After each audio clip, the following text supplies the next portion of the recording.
എല്ലാവർക്കും നമസ്കാരം.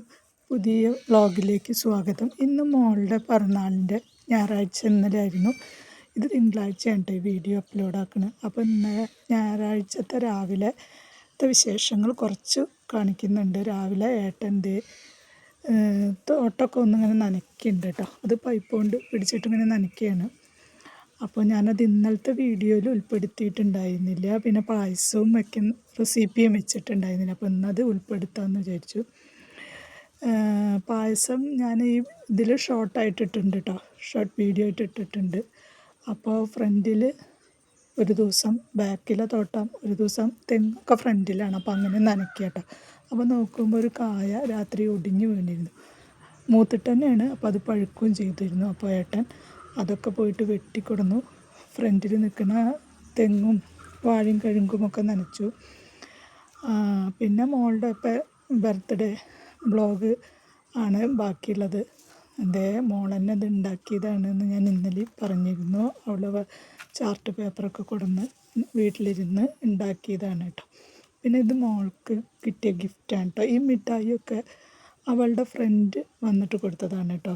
എല്ലാതരം മിഠായി ആയിട്ടൊരു ബോക്സാണ് കൊടുത്തത്. അപ്പോൾ ഇത് അവളുടെ ഫ്രണ്ടിൻ്റെ വകയായിരുന്നു. എല്ലാ തരം മിഠായികളും ഉണ്ട് കേട്ടോ. പിന്നെ ഈ പൈസ അവളുടെ അച്ചമ്മ കൊടുത്തതാണ്. പിന്നെ ഈ ഡ്രസ്സ് ഞങ്ങൾ എടുത്തതാണ്.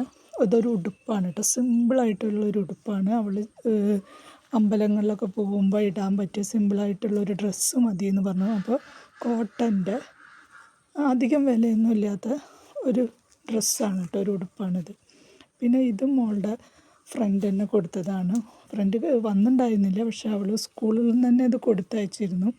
ഇങ്ങനെ ചാർജ് ചെയ്യാൻ പറ്റുന്ന ഒരു പൂച്ചക്കുട്ടിയോ അങ്ങനെ ഒരു ഇത്.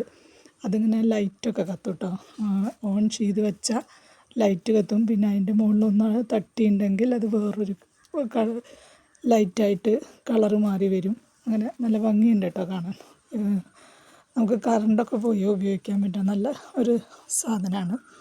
അപ്പോൾ ഇത് ഈ 3 സാധനങ്ങളാണ് കേട്ടോ മോൾക്ക് കിട്ടിയിട്ടുണ്ടായിരുന്നത്. പിന്നെ ഞാൻ സേമിയ പായസമാണ് ഉണ്ടാക്കിയത്. എല്ലാവർക്കും അറിയാം, എന്നാലും ഞാൻ ഉണ്ടാക്കണ രീതി ഒന്ന് കാണിച്ചു എന്നേ ഉള്ളൂ. അപ്പോൾ ഇതിൽ ഞാൻ ഇഡ്ഡലി ചെമ്പിലാണ് കേട്ടോ വെച്ചത്. അതിൽ ഞാനൊരു കുറച്ച് വെള്ളം ആദ്യം തന്നെ വെച്ചിരുന്നു കേട്ടോ. അതിന് എടുത്തിട്ടില്ല. അത് വെള്ളം വെച്ച് തിളച്ചതിൻ്റെ ശേഷമാണ് പാലൊഴിച്ചത് കേട്ടോ. 2 പാക്കറ്റ് മിൽമ പാലും പിന്നെ ഞങ്ങൾ വാങ്ങണ വീട്ടിലെ പാലും മുഴുവൻ അതിൽ എടുത്ത് വെച്ചു കേട്ടോ. 3 പാക്കറ്റ് പാല് വാങ്ങിച്ചിരുന്നു, പക്ഷേ ഞാൻ ഒരു പാക്കറ്റ് എടുത്തില്ല. അങ്ങനെ പായസം കട്ട് വേണമെങ്കിൽ ആ സമയത്ത് എടുക്കാമെന്ന് വിചാരിച്ചിട്ട് അവിടെ തന്നെ വെച്ചിരുന്നു. പായസം കട്ട് ചെയ്തൊന്നുമില്ല കേട്ടോ. ഈ കയ്യിൽ ഞാൻ 3 കയ്യിൽ സേമിയാണ് കേട്ടോ അതിലിട്ട്. പിന്നെ ആവശ്യത്തിന് പഞ്ചസാരയും ഇട്ടു. അങ്ങനെയാണ് ചെറിയൊരു പായസം വെപ്പ്. ഇതിന് 3 കയ്യിൽ സേമിയ ചേർത്തു. അത് വൈകുന്നേരം വരെയും കട്ട് ചെയ്തൊന്നുമില്ല കേട്ടോ. 2 പാക്കറ്റ് പാലും പിന്നെ ഞങ്ങൾ നാഴിപ്പാൽ വാങ്ങിക്കണം, അതും ചേർത്തിട്ട് ഇത്രയേ ഉള്ളൂ. നെയ്യിൽ വറുത്തിടുക, ഇത്രയേ ഉള്ളൂ പായസം.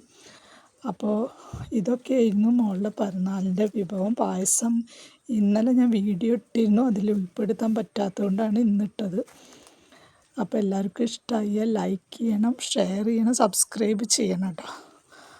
അപ്പോൾ എല്ലാവർക്കും ഇഷ്ടമാവും എന്ന് വിചാരിക്കുകയാണ്. ചെറിയൊരു വീഡിയോ ആണ്. അപ്പോൾ താങ്ക് യു ഫോർ വാച്ചിങ്.